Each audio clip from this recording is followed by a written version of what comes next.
All right, so I guess the rumors were true. Sony released the FX2 after years of not updating the FX line of cinema cameras, and there was tons of speculation and hype around this release, and also speculation and hype around a future release of the FX3 Mark II and the FX6 Mark II. And Sony gave us the FX2, which sits in a very unique position within the entire Sony ecosystem, but also it has a very unique kind of approach in like the camera sphere of 2025. And as an FX3 owner for the last 4 years who's kind of looking into filling out my Sony ecosystem with different cameras, I have some thoughts on this camera. So this video is coming from a place of me wanting to add a B camera to my Sony FX3. I've been looking at the ZVE1, the Sony A7CII, and when I heard rumors about this camera, I decided, okay, I'm just gonna wait and see what it's gonna be like, and then just make a decision based on, I guess, what this camera is going to be. And now that the camera is here, I have even more clarity in my decision making on what I should add to my Sony FX3 package. So we got a 33 megapixel full frame sensor that shoots 7K, but it downsamples down to 4K. Of course, you get the built-in tilting EVF from 0 to 90 degrees. It has a dual base ISO of 800 and 4000. It has an AI chip for improved autofocus and processing. It has the big 6 cinema menu that you could find in the Cine Alta cameras. It also has USB-C for PD charging, which of course the FX3 has as well. It's compatible with the FX3 top handle, which is sweet. This camera comes in at 2700 body only, or 3100 with the top handle. And the rumor sites were saying that it'd be at 3500, which personally I felt was way too high for the type of camera that it was rumored to be. But now that it's showing to be about $1,000 cheaper than the FX3, it puts itself in a really interesting position for a lot of people that are looking to get into the FX line of cameras. I heard a rumor about the FX2 getting 32-bit float internal, and I looked at the top handle. It doesn't have that, but I haven't been able to find anything about having it internal inside the body. So if you know anything about that, please let me know down below. I couldn't find it on B&H or in the release videos that I've watched, but if it does, that's really sweet. If not, whatever. I have a Zoom F3 that has 32-bit float, so I'm chilling. So before we continue on into where I think this camera is going and how it's going to be positioned in the market, I want to talk a little bit more about what I like about the camera and what I dislike about it from like a paper face value standpoint. So I like the idea of the EVF. The EVF looks sweet. I'm definitely missing that on my Sony FX3. It's one of those things where it's really nice for when you need it, but oftentimes I don't need it because either I'm rigging it or the little flip out screen that I'm using right now is completely fine. It's just those like bright daylight scenarios where it's really hard to see your screen. Like that's when the EVF comes in clutch. But then also EVFs are really nice for shooting photos, and the FX2 is like a hybrid cinema camera. It's not like your actual A7 IV. It's like the cinema body style, but with an EVF that is useful for both photo and video. I like that it tilts. It looks really comfy to operate.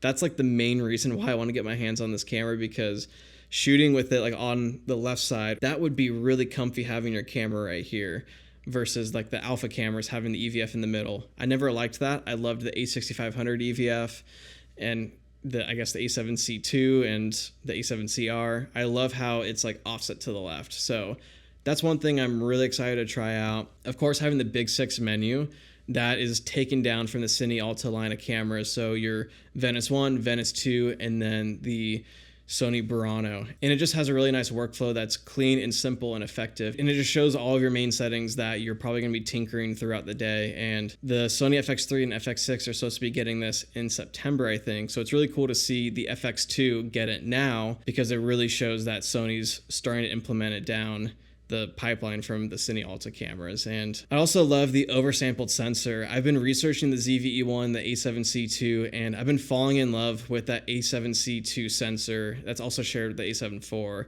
It's downsampled from 7K, so it's super sharp and detailed, and the colors are just really, really lovely. I kind of prefer the image, like, from what I've seen, more so than my FX3. The FX3 is great, but it's just like a little soft, and the colors and the dynamic range are there. But with the A7C2 and the A7 IV sensor, there's just something special to it, kind of like the A1 sensor, and I'm definitely intrigued by it, and it's one of the pulls that I'm having towards buying the A7C2 or this camera. I also love that new photo video dial switch thing on the back that looks really comfy and easy to operate.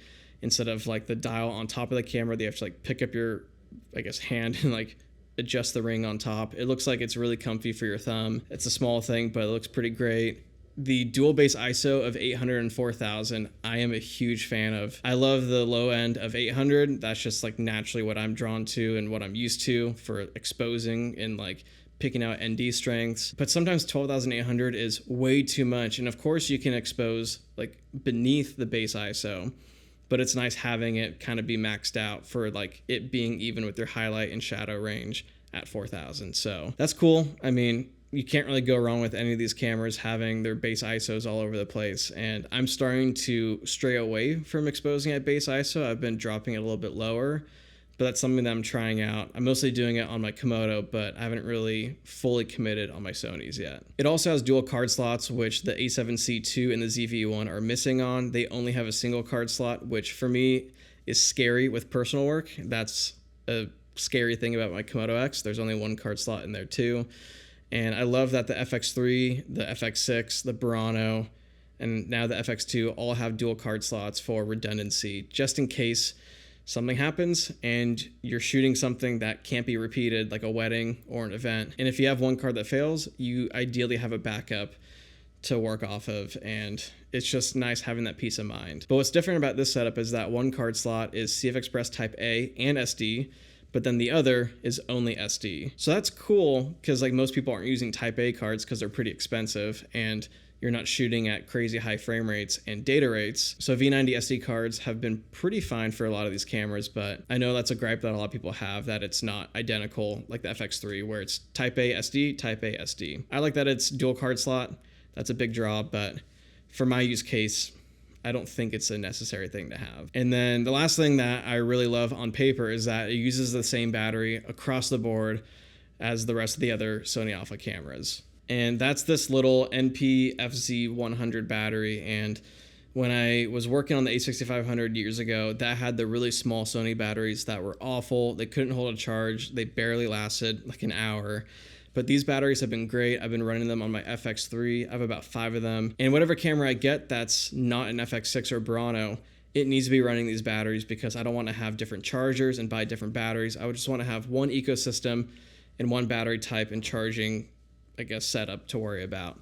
So it's nice that they stuck with that. They could have easily strayed away and like made something new, but of course, like these have been working well, so there's no point to fix it since it's not broken. And of course, I love the body style. I love the dual record buttons. I love like the little thumb dial on the top. It's a beautiful camera, and I love how my FX3 looks. I love how it operates. There's no complaints on the physical front, but there are some like worrisome features that for me, I'm not the most stoked on, but for some people out there, it's like a decent compromise. So it's not a new sensor, and this is like the biggest beef that a lot of people have with Sony is that they're recycling their older tech. So this sensor is found in the A7 IV, the A7C2, and some people are speculating that the A7 V is going to get the same sensor, which might push people out of Sony eventually. For me, it's not a big deal. I think the sensor's gorgeous. The only gripe with it is that the rolling shutter speed is very slow. I've heard that it's about 18 to 28 milliseconds. I think it's like upwards of 28, and that is dangerously slow. But again, it comes down to your use case. If I'm shooting high-end action, or if I'm actually shooting like commercial style work, or like I'm actually doing work, this is a camera that personally I wouldn't bring out. I'd rather have my FX3 that has a crazy fast sensor readout, or my Komodo, which is real-time sensor readout with a global shutter. So if I'm using this as a backup camera for YouTube or a backup camera for weddings and stuff, the rolling shutter might not be that big of an issue, but it is there, and it's something to take in mind with the use case that you have. And then another thing that people are upset about is that there's no open gate, which is the full sensor readout of the 3x2 sensor that's found in this camera. You're spitting out a 16:9 or a 17:9 image, and you're losing a lot of that real estate on the top and bottom. And this may come with a firmware update at some point. I don't know if they would put it in these FX line of cameras and not in their Burano. I don't know.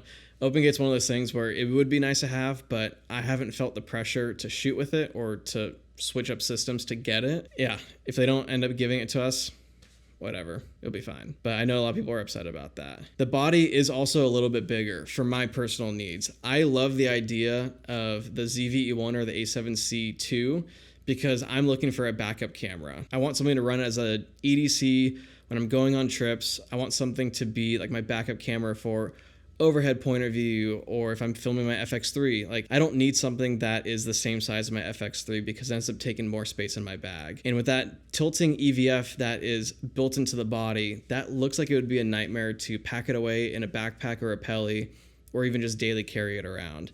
At that point, I might as well just carry my FX3 around because it does have a smaller footprint than the FX2. But yeah, I wish the tilting EVF was detachable. That would have been sick to have it in the MI shoe, the multi-interface shoe, or have it like actually click into the side. But I know with it being built in, it's sturdier. I am concerned about weather sealing with like that section of the EVF. That could be a weak point with the weather sealing of this camera. And then of course, if you had it detaching, it would be a bit looser, but then you'd have the portability benefits of it not being attached to your camera. But yeah, like those complaints are like pretty nitpicky and like it's very preference dependent. But for $2,700, like I can't really complain. Like it looks like a pretty sweet deal for somebody that wants like a photo, like video camera that has a 33 megapixel sensor that downsamples from 7K, but you still get the benefits of the video features and the built-in fan and the like design of the FX cameras. Like it's a pretty sweet package, but I just don't think it's for me. But like it also could be. So yeah, I've been an FX3 owner since 2021. And I've been using this camera across the board for so many different things. And for me, there's a handful of things that I would like to see in the FX3 Mark II that would make me want to sell this and upgrade. So having that perspective of this camera and then seeing the FX2 come out that is sitting beneath it, like there's some cool things that are shared, but then there's some things that are different. So if you're looking at this camera and you're like going back and forth between, do I get this or the FX3, I'm going to go through a list of similarities that I see and also differences. So they share these same features. They shoot 10-bit 422 internal recording or 16-bit, I think ProRes RAW through the HDMI port. I don't do external recording. I like shooting internal to the SD cards or CF Express cards. I don't like dealing with the Atomos Ninja or the SSDs.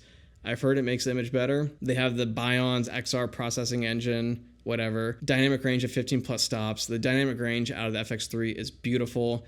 I've seen the dynamic range out of the A7 IV and the A7C II, so I'm assuming the FX2 is perfectly in line with that if it's the same sensor. They shoot at Cinetone, which is a really solid like in-camera profile. I'll leave a link down below to my video about S-Log3 and S-Cinetone. It also shoots, of course, S-Log3, HLG, and Rec 709.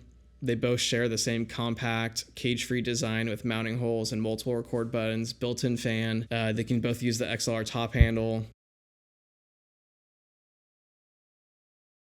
But then they're also like different. So like the SD cards that I mentioned, the FX2 has CF Express and SD and then SD, whereas the FX3 has both slots being CF Express Type A and SD. Something to consider. The sensor readout, FX3 is 6 milliseconds, the FX2 is 28 milliseconds. That is a huge gap between the sensor readouts. And if you want like to shoot action or not worry about rolling shutter artifacts, you might be drawn to something that has like at least 15 and under. Personally, I think the FX3 and the FX6 being at 6 is like fast enough, but I'm also spoiled with my Komodo and I really love having 0 millisecond readout. There's also the megapixel count. The FX3 is 12, it's a 4K sensor, and the FX2 is 33 megapixels, which is a 7K sensor. Then there's also the elephant in the room with the frame rates. The Sony FX3 can do up to 4K 120 full sensor readout, whereas the FX2 can only do 4K 30 or 40, whatever is in between 30 and 60. It enters into a Super 35 crop at 4K 60, which for me, being a backup camera, might not be that big of a deal. Sometimes I think about like, oh, like what if I want to shoot slow motion with my backup camera? Like 30's fine enough, but also like it just comes down to your workflow. If I need slow motion, I've got my FX3. I can do 4K 60 all the time, all day without overheating. And that works out pretty great. But I know a lot of people are bummed about the 4K 60 crop in 2025. It makes sense. It would be really nice to not have the crop, especially it being like in the FX line of cameras. An easier way to segment it from the A7 IV and the A7C II is to do the 4K 60 full frame crop or full frame no crop. That'd be an easy sell for a lot of people, especially since like the prices are like fairly close together, but since it's pretty much identical, but with a fan, who knows? And then the bottom holes of the FX2 are perfect because there's two holes lined up in a straight line. So if you're mounting an Arca plate or a Manfrotto plate or mounting a cage, having that extra hole is really nice to keep things lined up and straight, but then also to keep things from wiggling out. And the FX3 only has one hole, which is fine, but like I love cameras that have multiple, like my Komodo, the FX6, the C70, C80. Just having that extra mounting hole is really nice for keeping things nice and tight and also really lined up. That's one issue I've had with my FX3 with different cages, but as long as you're careful and you line things up, it's not that big of a deal. And then also the mic and headphone jack placements are really weird on the FX2. They're outside the doors on the bottom. I don't like that because that's gonna like stick out from like where you're holding it with your hand. Like I didn't see an issue with the placement on the FX3. I wonder if they had like this idea that people wanted it in a different spot or if they had to move it for the internals for the sensor. Who knows, but I don't know. It's kind of weird. I don't like it. And they're also exposed. Like there's no port covers. So if it rains and stuff, like, is that another weather sealing like weak point? Another difference is that the FX3 doesn't have the AI chip. And from the videos that I've seen from the A7CII and the ZVE1, the AI chip does wonders with the autofocus. It makes it more responsive, snappier, it locks on better, and it finds your subjects a lot easier.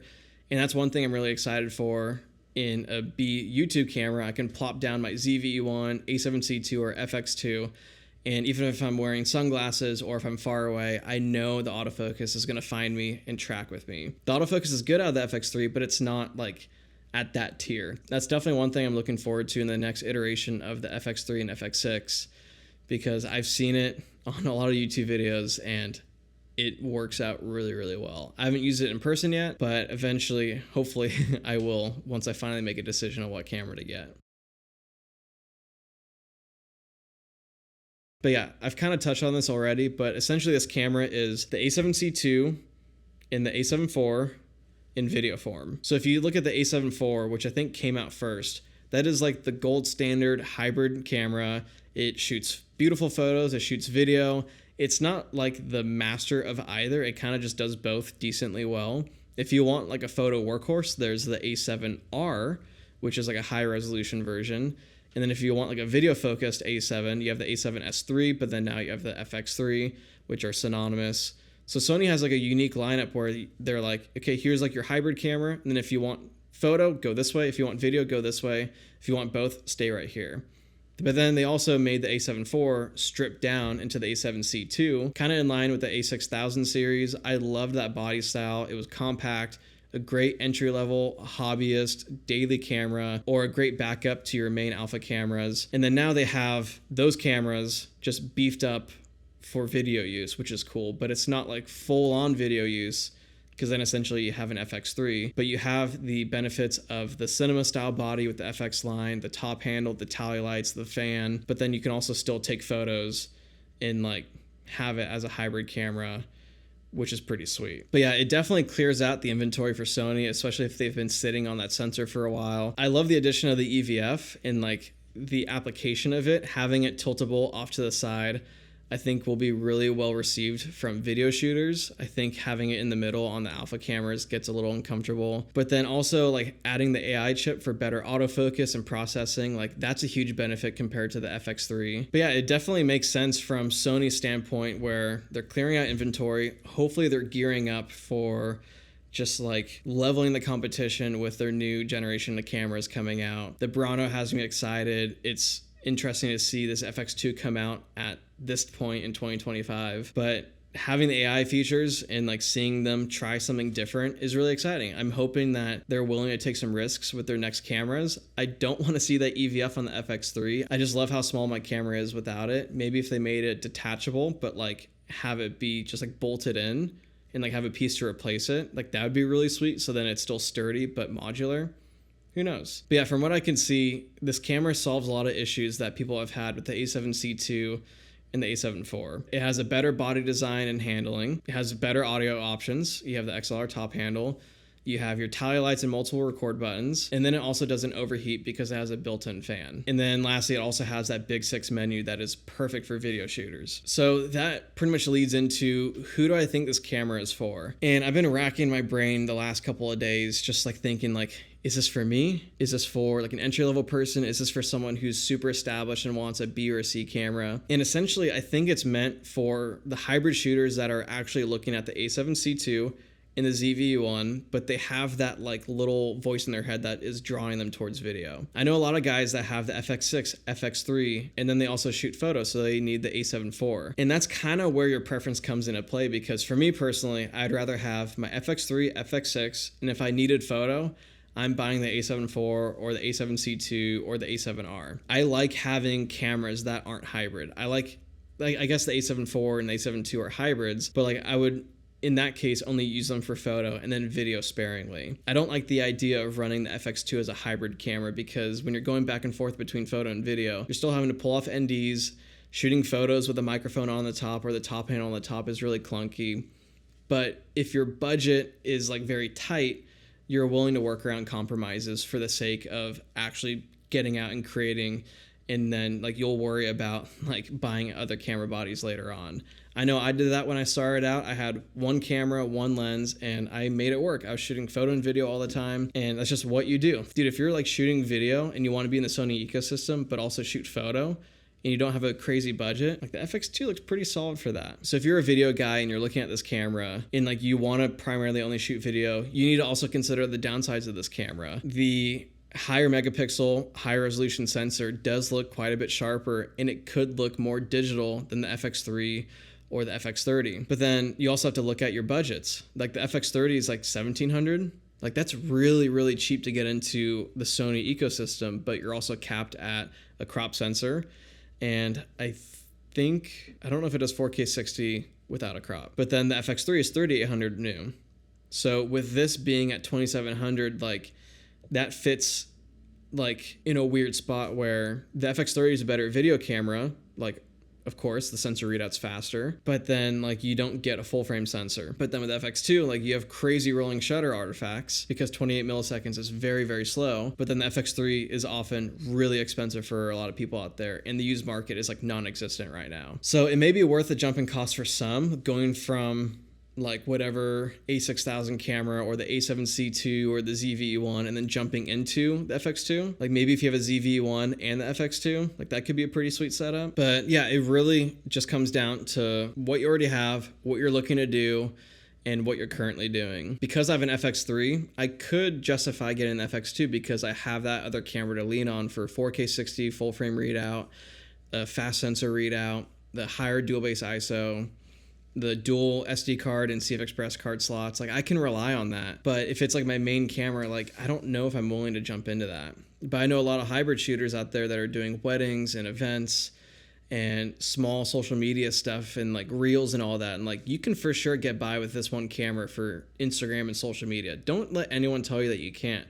As long as you expose it properly and like you know how to work that camera inside and out, you can use this camera for shooting your video reels and testimonials, and then take off your ND and like de-rig it and then start shooting photos and like get those up for social and web. And like it isn't the camera for everyone, but I think for a lot of people out there that fit this kind of niche, like it's the camera that they need for sure. But yeah, if I want to stay with the rigging and the design language of the FX series, it's a no-brainer. If I needed the XLR audio and I didn't have an FX3 or FX30 or FX6 already, it's a pretty sweet deal too. Or if you already have an FX3, FX30, and FX6, being able to use the top panel that you already have and throw it on there is pretty sweet, and that saves some cost. It's like $400. Yeah, it's definitely a camera that will draw people into the Sony ecosystem, or it's gonna, help someone flesh out their whole Sony ecosystem so then they can make sure that they either have that B or C camera taken care of. It could also be a good camera for people to upgrade to from the cheaper Sony cameras and start climbing that ladder, because like it's not a crime to buy this camera as an upgrade. You can totally sell it when you need to. And like if you're doing a lot of hybrid stuff now, it totally makes sense. But if you're doing that now and you're growing and then all of a sudden you're doing more video work, totally sell it for the FX3. Like that would be a really solid move. Or even better yet, sell it for the FX6 or Burano. Or keep it and then add those cameras. And then you now have a backup to hopefully your other backups. It's never a bad thing to have more cameras lying around. And I know guys who are pairing the A7C2 with their FX3s and FX6s. So for interviews and stuff, like this will totally work out. But if I'm doing like the run and gun social media stuff, like I don't know if I would rely on this camera. I'd rather have the FX3 or FX6, but that's my personal preference. And it doesn't mean that you have to do that too. But yeah, the Sony ecosystem is absolutely crazy. They truly have a camera for everyone. Like, it's so well-rounded, and like when you look at like entry level to like the top of the line. There's a lot of overlap in this like entry level to intermediate section. And I think this camera definitely falls into like the middle of beginner and intermediate because it does offer the hybrid workflow. Like for a lot of working professionals, you just want an FX3, FX6, and then like your photo camera. But when you're starting out, you don't have the budget to stretch to get multiple camera bodies. So you kind of have to make those compromises, but you're willing to because you can't afford it and you want to get work. So you have to buy a camera at some point. But yeah, like I mentioned before, I was looking into the ZVE1 and the A7C2, and one of the downfalls of those cameras is that they are prone to overheating because they don't have a built-in fan and they're pretty much made of plastic, which doesn't dissipate heat very well. And for me, I guess to give more context, I'm looking for a BTS YouTube camera. So anytime I'm like working on the bench or on my cart and I want a top-down angle or like an over-the-shoulder to really help show the context of what I'm doing, I don't have another camera for that. I can use my Red, but it's a nightmare. I have to use a bigger tripod. I just want to keep things small and minimal and just easy because it's already hard enough to make YouTube videos. So I'm looking at the ZVE1 or the A7C2. The ZVE1 is basically the FX3 in a smaller body, and then the A7C2 is like the FX2 and the A7 IV. I'm drawn to the A7C2 because it takes photos and video because I don't have a photo camera and I'm primarily going to use this camera in 24p anyways. But then now that this camera came out, it's like, oh, well, I don't have to worry about overheating anymore. And like I could use my XLR top handle with it. But then it's like, well, the camera's a lot bigger.